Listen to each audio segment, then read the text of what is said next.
Hi guys, shoutout po sa inyo lahat. Ito naman po ang paborito nyo reactor, nag-iisang Marzano TV 2.0. I-react po natin itong upload niya. Di Kalinga Prob, no? Isang angel ang napabayaan ko, pasensya ka na. What? So nakikita naman natin, no? Parang pumayat talaga si Julian, ano? No? Si Julian. Okay. Anyway guys, shoutout muna sa lahat ng mga solid supporters ng Kalinga Puan family mula Luzon, Visayas at Mindanao. At syempre sa lahat ng mga kapwa OFW natin. Shoutout muna natin si Kuya Bal Santos Matuwang, Ate Edna at Kalinga Prob. At di ko na papatagalin guys, huwag niyo kalimutan na mag-like, comment, and subscribe. At simulan natin ito guys.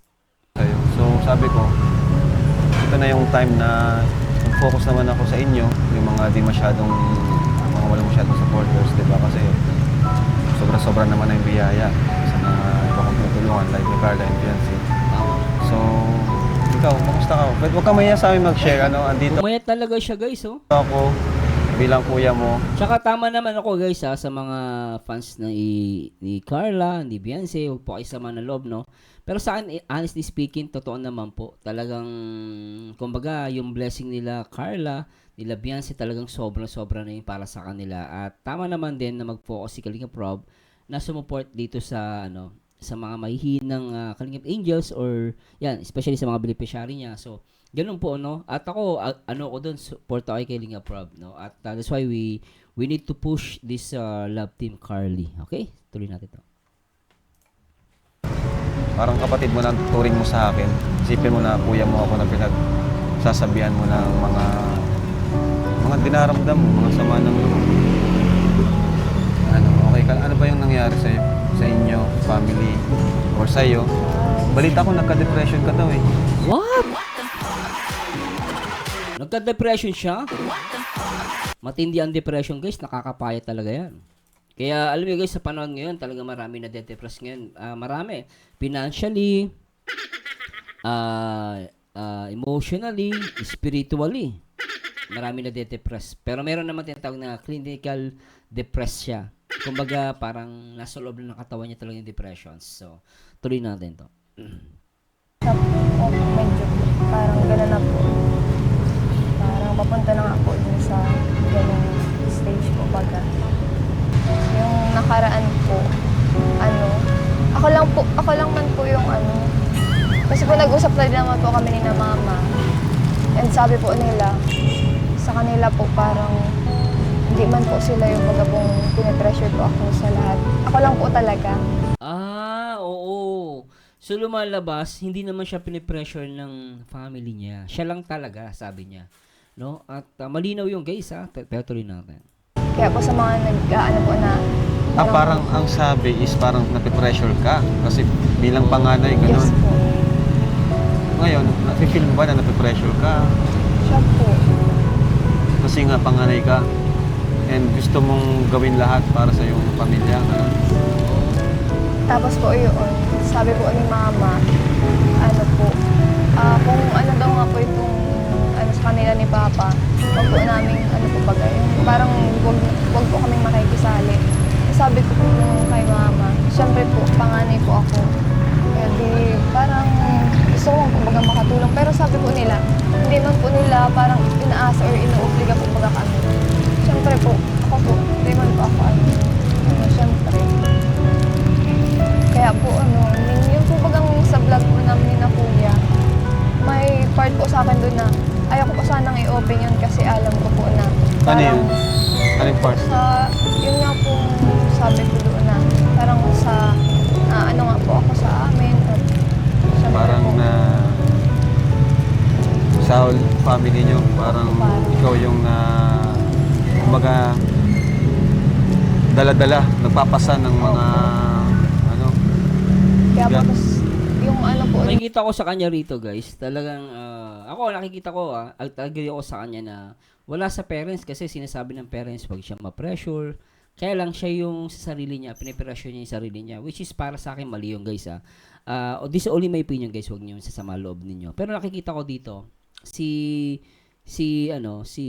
Julian talaga ang may problema rito. Kasi ang naalala ko ang ate ko po ang ate ko at age 10 years old, maliit pa lang ate ko. Kami naman po ay sunod-sunod na magkakapatid, 7 kami. Kaya yung ate ko noon, halos hindi na siya nakapaglaro. Hindi niya nagawa yung mga bagay na sa edad niya, pagiging dalagitan niya. No, from 10 years old, nag-alaga na siya hanggang dalagitan, hanggang 18. Nag-alaga siya sa amin kasi 7 kami magkakapatid. Pero awat tulong naman ng Panginoon, hindi naman siya nape-pressure. Ang nakikita ko lang sa kanya, siguro, hindi lang yan sa mga kapatid, maaaring financially, and then baka pati yung problema ng magulang niya, iniisip din niya. So, dun papasok yung overthinking. No? Pag nag-overthink ka, kasi may kilala ako, hindi ko sabihin ko sino, na nag-overthink siya, and then panahon ng pandemic, no? Tapos inisip niya, paano kung mamatay ako, mawala ako, yung anak ko, ano mangyari, yung asawa niya, yung isa pa niyang anak, tapos paano yung financial nila. So sobrang kakaisip niya, kaka-overthink, lahat pinoproblema niya, pati yung magulang niya. Nagkaroon siyang depression. Na-depress siya, pero kung titignan mo yung mukha niya, maayos, masayahin, magandang babae, tapos later on, sa loob niya, nade-depress na siya. At dito, yung sinasabi ni, nakita ko guys, di po ako doktor ako po yung nag-opinion lang as a reactor. Nakita ko sa kanya, na siya, meron na siyang depression. Pero, hindi ko lang alam kung gaano ka-degree. No? Pero makikita mo, magmamanifest din kasi yan sa physical dahil ang laki ng pinayat niya.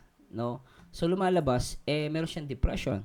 No? Pero ang nakakatakot lang sa depression, alam niyo na, so yung pinaka worst case yung kinukuha nila yung buhay nila pag sobrang hindi nila kaya.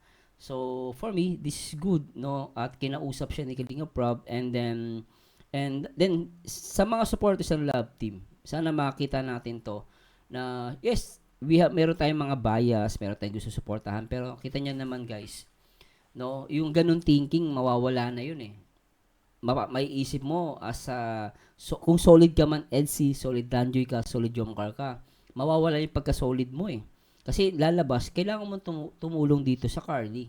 Suportahan din sila. Hindi dahil gusto lang natin, hindi. Dahil talagang kailangan natin. Iba yung gusto lang Meron may gusto lang, pero ito kailangan natin gawin 'yan para suportahan si Julian para mabalik yung kanyang confidence. At the same time, hindi siya talaga problema. Kasi, naniniwala ko financially, isa yan sa mga problema nila. Lalo na kami, lumaki din kami mahirap. Minsan, hindi mo maalis, hindi mo kumbaga hindi mo sinasadya, na kapag yung nakikita mo yung parents mo, everyday nag-aaway, no, they keep fighting, they keep shouting, and then, yung problema about financial. So, lalo na siya, may isip siya dalagitan no? So, mas maisip siya. So, mas more maiisip niya yon. So, ganun po nangyari sa kanya. Pero, I'm hoping na manumbalik yung kanyang, yung motivation, inspiration sa sarili niya. At yun lang, wag niya naman masyadong problemahin. Hayaan niyo kung may problema sa magulang niya, ibigay niya yon, no? Siguro, mag-ask siya ng help sa mga tito, tita niya, sa mga adult, no? Na pwedeng kumausap sa parents siya kung may problema man, no?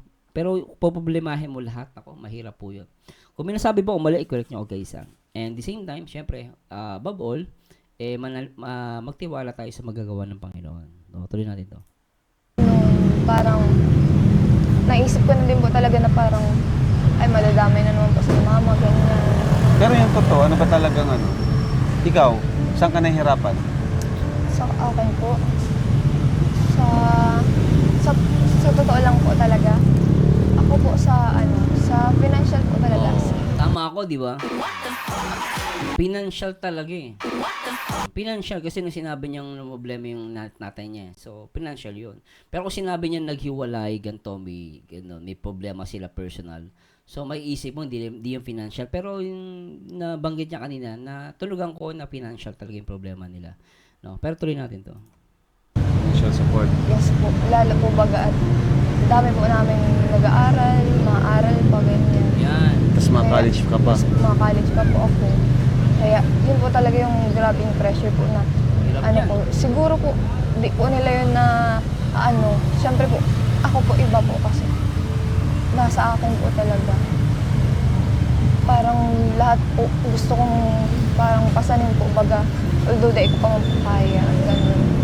Parang ito po. Pero alam mo, Julian, totoosin lang, kami nung lalala ko noon kami, mahirap din buhay namin. Ang ginagawa po namin magkakapatid, meron sa amin na magi-give up. Yung isang kapatid namin hindi nag-aral para lang makapag-aral ako. So, yun yung na ano ko, yung maganda sa amin noon. So, may mga ganun po ginagawa namin. Hindi talaga lahat makaya mong pasanin eh. Hindi lahat kaya mong gawin. So, sometimes you need to sacrifice.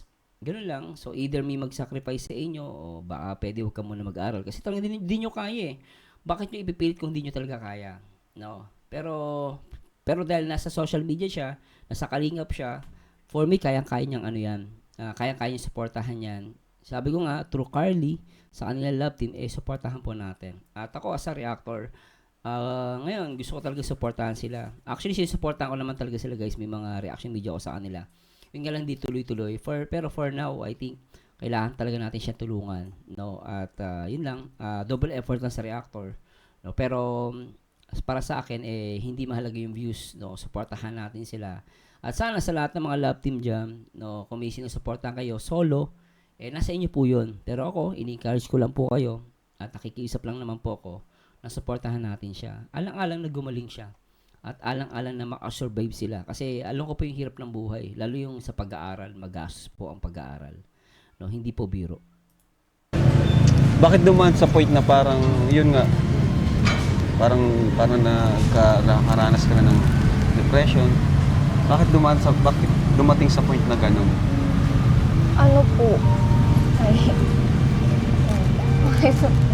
Sige, okay lang yan. Sabi ka, Julian, huwag ka mahiya. Kasi the more na tinatago mo yan, the more na hindi mo ma-release yan. Pag hindi mo yan na-release, mag-overthink ka. Pag nag-overthink ka, magkaka-anxiety ka. Pag nagka-anxiety ka, doon na papasok yung depression.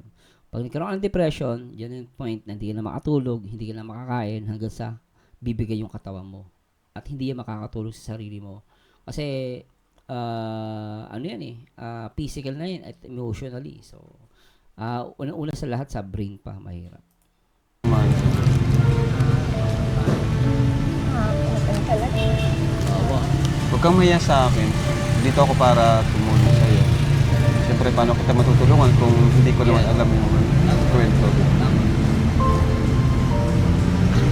Tama yun no? Parang doktor. Ang doktor, kahit anong husay ng doktor, kahit siya pinakamagaling na doktor sa buong mundo, kung hindi mo sasabihin sa kanya kung saan yung masakit, hindi kanya magagamot. Parang ganun, tama si Kalinga Prab Hindi kita matutulungan kung hindi mo sasabihin. So, tama yun. Sabihin mo lahat, Julia, sa kanya. Kaya po, nagkakasa na mag-open ay... Hindi, kahit huwag mo nang i-open lahat yung pinaka-ano. Yung gusto mo lang i-share, yung ano lang. Bakit? Kasi sa nagpatong-patong na problema ba? Wala problema. Tapos po yung environment po namin, lalo na sa Tarong, Oh, parang po, mapipil mo po talaga na ang sigip-sigip po ng mo kasi konting galaw po, mapapansin po, ganyan. Tapos, parang ayaw po ng mga nasa amin na may maangat po baga ganyan. Kaya, po sa utak ko na siguro po, kaya ganito na lang din po itong namin po baga.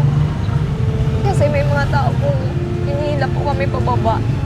alam mo, Julian, no? Ako, naranasan ko din yan, pero hindi mo sila dapat isipin, no? Ako, advice ko lang, Julian, no?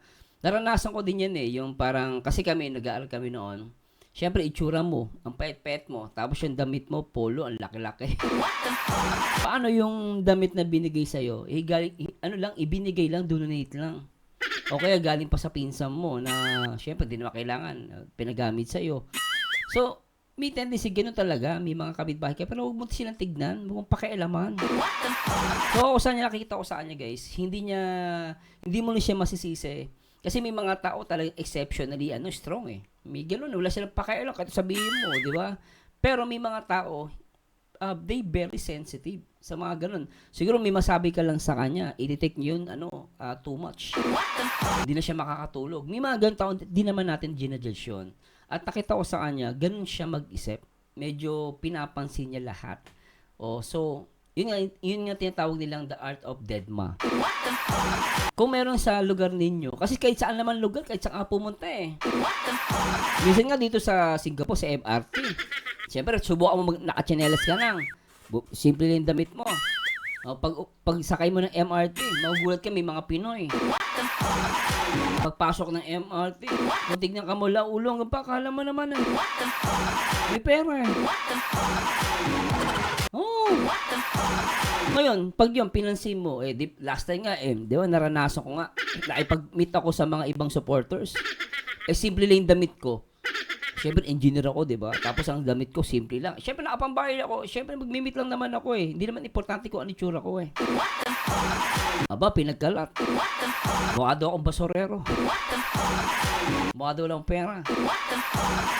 Naranasan ko yun, guys. Pero pinansin ko ba? Hindi ko pinansin. Kasi sabi ko nga, ako bilang tao, hindi ko ipapakita sa inyo na angat ako. Kahit angat ako sa buhay, hindi ko paparamdam yun. Kaya may supporters ako ng EDSA, sabi sa Sir Marzano, mabuti ka pa. Hindi namin naramdaman sa'yo na na engineer ka. Parang lang kami, katulad mo. Kasi yung iba, lang, kasambahay eh. Pero pag kasambahay kasi ang kaibigan mo, kausap mo, huwag may paramdam na angat ka, iba eh, di ba no? Siyempre ako, laki mahirap ako, nanay ko, kasambahay din yun eh. So, marunong ako makisama, no? Kung iba, ganun ako, simple ako, laki mahirap ako, di naman ako lumaki mayaman. Kung malaki mayaman ako, siya kasi ako, guys, totoo lang sa person, di ako mahilig sa ginto. Di ako nag-aalas kahit gusto ko man. Hindi ko ginagawa yun eh. Kasi ganun ako, yun ang attitude ko. So, kung papansin mo palagi sasabihin ng iba, Julian, ikaw di mahihirapan sa sarili mo. Sometimes, para matulungan mo din sarili mo, kailangan mo din tulungan talaga. Ikaw mismo rin makakatulong sa sarili mo. So, yung mga nagsasabi sa inyo, kung meron man nagsasabi sa inyo, huwag mong pansinin yun. Aralin mo yung The Art of Deadma. Hindi lit na sasabihin ng tao, pakikinggan mo. Ma-stress ka talaga niyan. Mahirap yan. Kaya ito. Kaya nahihirapan din po ako lalo na po kay Mama at kay Papa. Kasi po ginagawa din naman po nila lahat. Pero siyempre po, still di man po talaga sapat. Lalo naman yung tamay dapat ang buhay. Kaya ito. Sorry po. Okay lang yan. Naintindihan kita. Be strong lang. Kasi babae ka rin eh, no? Ate ko, babae din yun, naalala ko. Panganay ang ate ko, pero salamat sa Panginoon kasi ngayon maganda na yung buhay niya. No? At di naman sa lahat ng pagkakataon nasa baba ka. No? Bata ka pa, marami ka pang opportunity na magagawa. At kung ikaw magkakasakit ka, madedepress ka, sinong tutulong sa inyo? No? So, kailangan mo magpakalakas ka, Julian. Emotional day po talaga ako mahilig mag-open sa ibang tao ng araw. Pero alam mo, yun talagang importante sa mga tao. Yung mag-o-open ka kaysa sa sarilinin mo, sa sumabog. Exactly, Kalinga Prof. Tama yun. Then, hindi mo nakakayanin. Baka kung ano lang magawa mo. Pero di ba magaan sa pakiramdam na nakapag-open ka? Iiyak mo ngayon. So yun, medyo na-gets ko na, no? Kung bakit. Kaya pala, madalas andito ka sa diet. Yes po. Paglabas-labas ka, Julian, maipagbarkada kami sa mga Kalingap Angels. Lumabas ka, kailangan mo yan. Maniwala ka sa akin. Yung banding for mental health. Kasi nung araw tayo, di ba, yung mga matatanda, di ba, yung mga boomer. Sabi, oy, gala na naman kayo. Panay gala ka. Alam mo, minsan, kailangan mong gumala. Kailangan mo may kausap. Minsan, lumabas ka. Tambay ka, magkapi-kapi ka, kahit gapi, bili ka ng gulaman. Sagwat gulaman, magkano lang yun. Tapos umupo kayo sa tabi, mag-open up kayo, kahit sabihin mo kumakain ka ng quick. Simple lang, pwede na yun. Mahalaga may kausap ka. Kasi minsan pag wala kang kausap, nakukulob ka sa isang lugar, na stagnant ka, delikado yun. Mas papasukin ka ng mga negative thoughts. No? So mahirap yun. Naman po ni Mama na, siyempre po, sinasabi ko po na, gusto ko po na po, bagang malibang, ganyan po. Tsaka po, dito po kaya sa diet, tsaka dyan po sa BH po. Dyan po talaga ang comfort zone ko po baga kasi, syempre po, mag-isa po ako. Kung ano-ano po. Paano mo yung mga pambayad mo sa gastusin? Saan mo Teka lang, Kalinga Praba. Ayoko sinasabi, may sinasabi siyang comfort zone. Lumabas ka sa comfort zone mo. Hindi sa lahat ng pagkakataon lagi ka na sa comfort zone mo, Julian. Ako, ano ko lang ito, opinion ko at payo ko lang, suggestion ko lang, hindi ko ito pinipilit. Pero lumabas ka minsan sa comfort zone mo. Kasi pag nasa comfort zone ka, minsan ako, dito tulad ko yan. Sa kwarto ako. Iga ako, wala akong gagawin, maghapon, kung ano-ano papasok sa isip ko. Di ba? Mas kung ano-ano maiisip mo dyan, o di ba? So, kaya para hindi kung ano maiisip mo, minsan, maggawa ka ng activities mo. Maglinis ka ng bahay, tawagan mo yung family mo sa Pilipinas, ganun po yun eh. Diba? Yun po talaga ang comfort zone ko po baga kasi syempre po mag-isa po ako. Kung ano-ano po. Paano mo yung mga pambayad mo sa gastusin? Saan mo kinukuha? Kailangan talaga nito, kaibigan, kahit yung time to time call lang. Yung, video call, ganun. Mag-video call kayo ng mga Kalingap Angels. Gawa kayong group chat. Di ba? GC, di ba? Puro Kalingap Angels lang doon. Pag may gawin mo, lahat kayo doon, mag-uusap kayo doon. Maglabasan kayo ng problema. O di ba? Baka matulungan ka nila. Di ba, guys, di ba ganun yun eh? Kasi sabi niya, nag-iisa lang daw siya eh. Doon daw yung comfort zone niya eh. Ngayon, ang technology naman, masyado ng broad. Hindi mo naman kailangan na pumunta ka pa sa lugar. Video ko lang, sapat na. Yung binibigay namin sa'yo, pinagkakasya mo yun? Opo, yung mga sa ano po, kaya Bait niya, po, may mga budget pa din po ako. Natipid po talaga ako. Kaya pala nung Napakabait ang batang to. Talagang na hindi mo masisisi, mape-pressure, ano? payat mo, no? Opo. Kaya, Bakit nasobrahan ito na po naman? ata sa Bakit ka tipid. naman pumayat? Ano yung di ka talaga kumakain?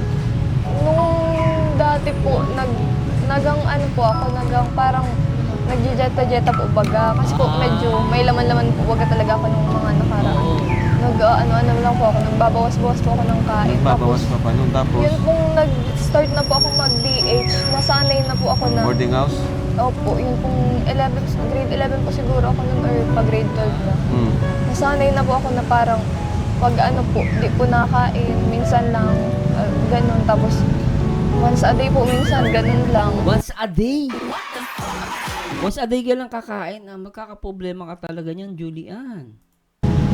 Tapos siguro po nasanay po yung ko. Tapos ngayon po mas nahihirapan po akong ibalik po yung dati kong yung gana Dati ko po mong gana sa pagkain. Opo. Tapos dala na din po siguro ng pagtitipid. Grabe no. Naalala ko yung sarili ko nun, guys. Totoo lang. Naalala ko yan. Titipid mo yung sarili mo, minsan baon mo, di mo kakainin, ano? Mahirap na ito, guys. Totoo lang. Talagang, kita mo sa kanya kahirapan, no? Para sa akin, deserve niya tulungan, guys. Ibang angels naman, guys, maganda na buhay. Ito naman, pagandahin natin ang buhay, ano, no? Deserve niya matulungan, guys. Totoo lang. Tipid. Opo. Nagalitan Saka- nga po ako ni mama. Stress na rin siguro. Tipid daw po ako ng tipid. Kaya,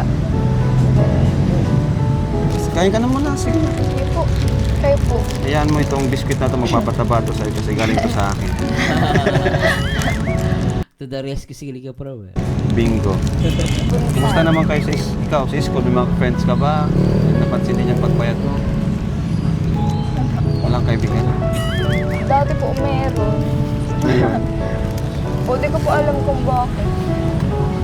Po ito.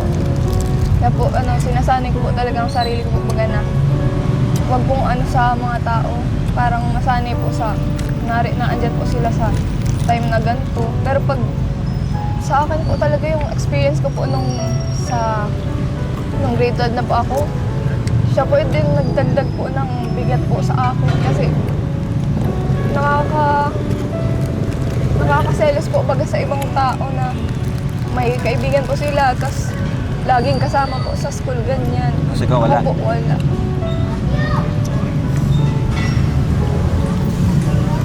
Kaya po sila Ate Grace po baga gusto po akong talagang papunta po sa kanila. Punta ka. Ate Malika. Pero ang una pong napasok sa isip ko, nakakahiya po. Tapos, syempre Nakikita ko na yung problema.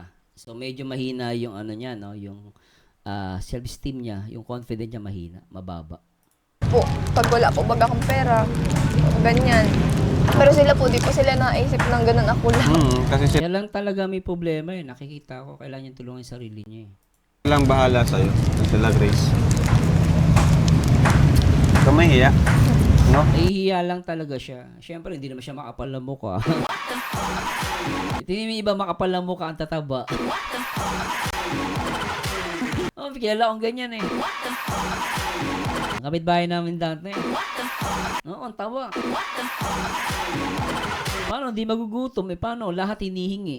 Mula sibuyas, mantika, bawang, kanin, minsan pati ulam nanghihingi. Kapal na mukha. Pero alam mo, nagulat ako doon, guys. Hindi na depressed. Masaya yung buhay niya. Unfair, no? Minsan kung sino pa yung mabait, mahiyain. Sila pa yung nade-depress eh. Pero yung makakapal na mukha, ang sarap ng buhay. Unfair, di ba? Anak ng pote eh. Huwag kang mahiya sa amin. Lalo na sa akin, huwag kang mahiya. Oo. Sa kalingap, bawal na mahiyain. Yun. Tama yan. Kasi pag mahiyain ka, mapag-iwanan ka talaga. Oh. Totoo yan, Kalingap Prab. Ito, real talk naman yun. Lalo na nasa social media kayo, Julian. No? Tandaan mo, nasa social media kayo. Kung gusto mo talagang makilala sa mundo ng social media, dapat makapal ang mukha mo. Malakas ang loob mo. Tapos, damihan mo yung network mo. Kumbaga, ang network mo, yan. Maipagkibing alabians eh. Kala Carla, alam ka naman close kayo pero maging mas close ka pa. Yun ang point ko. Yun ang gawin mo, mas maging close kayo. Magkaroon kayo ng maraming banding. Kung sabi mo wala kang pera, edi sabi mo kay Kalingap Prab. Alam ko po, nakakahiya. Pero babawi na lang po ako sa inyo. 'Di ba? Baka pwede po, sama ako sa ganito, ganyan. O, di ba? Huwag kang mahiya. Minsan, gagawin mo naman yun, hindi para mang-abuso. Magkaiba naman yun eh. Gagawin mo lang naman yun, talagang hindi mo kaya eh. Di ba, no guys? Gano'n naman yun eh. Siyempre, kami naman, sobrang busy naman talaga namin, di ba? Oo, Kumbaga, busy. minsan, di na namin napapansin yung iba. Lalo pag yung sobrang kang mahihain, then, hindi namin alam kung anong balita sa'yo. Di ba? Pero kung nag-share ka, at least, nalalaman namin. Yun ang problema kay Julian. Hindi talaga siya nag-share kay Kalingap Prab. Which is, siya ang may problema doon. No? At ito naman is, hindi naman natin siya parang biniblame. Hindi, guys. Ang point na natin, kinukuha natin yung point kung saan siya nagkulang, saan siya nagkamali para malaman natin kung saan natin siya bibigyan ng advice. At sa punto na to, talaga naging mahihain siya. Pero sabi ko nga, hindi sa lahat ng pagkakataon mahihain ka. Minsan magsabi ka. At si Kalingap Prab naman yan, tutulungan ka niyan. Especially kila Ate Edna, Kalingap Prab. Huwag kang mahiya. Hindi yung pang-aabuso. Naintindihan nila yon, di ba? At syempre, kung alam nila yung saan yung problema mo, doon ka nila matutulungan, di ba guys? No? Di bale, pupunta naman si Carl ngayon. Kasi, para makapag-usap din kayo ni Carl. No? Would you? Malod. Masyado. Baka mawala. Sayang. Pagtaba mo na lang ulit. Taba na lang ulit para parehas ulit tayong ano. So yun, thank you po syempre. Mapa-on cam and off cam po syempre baga. Lagi ka manaan dyan sa tabi ko, sa likod ko. Nakasupport po sa akin, ganyan. Yan, syempre. Thank you na lagi kang nandito sa tabi ko. Though, di pa man tayo gaanong sikat, wala pa man tayo gaanong maraming supporters, pero thank you. Okay lang yun, dahil hindi kayo sikat. Ang mahalaga, gawin nyo yung pinaka-the best ninyo. At dahil sa point, hindi habang buhay nasa ilalim kayo, Julian. Dahil sa point, tataas ka din. Pero para mangyari yun, tulungan mo din ang sarili mo. At be strong. At may awa ang Panginoon. No? Pa rin po, syempre. Sa pag-stay and, yan. Ikaw lang sapat na. Teka. Hinilig. O yan, di ba? Oy, Carl, ilabas mo kaya yan. Oy, Carl. Kalingap Carl, ilabas mo si Julian, ha? I-date mo ng i-date. Kasi parandam mo sa kanya, hindi niya kailangan gumastos. Ikaw nang bahala gumastos. Kasi naisip niya palagi yung, yung financial, O kaya, Carl, ikaw na makakatulong niya, kantahan mo ng kantahan. Ganun lang yan, bonding lang yan, mawawala din yan. Makakalimutan niya yung problema sa buhay. Alam mo, na-miss ko yung smile mo. Oh! Oo. Ay, Yung smile mo na parang ano, parang wala kang dinadalang problema. Oo. Parang sana palagi kang ganyan, di ba? Sana palaging may vlog para palagi kang masaya, di ba? Ay, sorry. Napatagal yata. Lupit ng kamay mo ah. Hindi mawawala. Napatagal yata. sobrang tagal naman eh. Sobrang tagal ba? Sorry. Hindi ko napansin, sorry na. Okay lang po. Hi, Julian. Hi, Coach. Coach, grabe. Anyway guys, mabilis na reaction video to. Sana supportahan po natin si Julie Ann at si Carla. O ang Carly, pero sa punto na to, kailangan natin talaga supportahan si Julie Ann. No, hindi dahil gusto lang natin. Gawin natin to para makakatulong sa kanya. And she deserve na matulungan talaga guys. And good thing na napalabas ni Kalinga Prab yung kanyang problema. At may awa ang Panginoon at kailangan lang talaga niya mag-adjust sa sarili niya. At nakikita ko naman magiging normal ulit to. Kailangan lang niya na talaga ng support system. Support system lang guys. Makakausap, mapaglalabasan ng sama ng loob kung meron man. Comfort zone, lumabas ka ng comfort zone mo. Maipag-bonding ka, huwag ka mahiya, no? Yung pagiging mahiyain, okay yan, pero hindi sa lahat ng pagkakataon kailangan mahiyain ka. Kailangan mo din i-balance yung yung attitude mo, Julian. And hindi lang ikaw ang nag-aaganyan. Minsan nga mga professional pa. Minsan nga walang pinipili ang depression. Mahirap, mayaman, bata, matanda, wala. Lalo na sa panahon ngayon. Ng panahon natin ngayon, hindi ka magiging tawag dito guys, relax. Kasi sa dami ng problema ngayon, may gera, may virus, no? May mga iba't ibang mga financial situation sa buong mundo na nangyayari ngayon. Pero huwag tayo mag-focus doon. Mag-focus tayo sa mga bagay na magagawa ng Panginoon para sa atin. And the end of the day, no, sa Diyos tayo magtitiwala higit sa lahat. At tulungan din natin ang ating mga sarili. Kahit gawin natin, umiyak pa tayo dyan, lumuhod pa tayo, kung hindi naman tayo kikilos, baliwala din yung panalangin natin. Ang Diyos tutulungan tayo, pero kailangan din natin gumawa at kumilos. Anyway guys, this is Marzano again, and to God be the glory guys. Thank you so much guys. Paalam. Alright.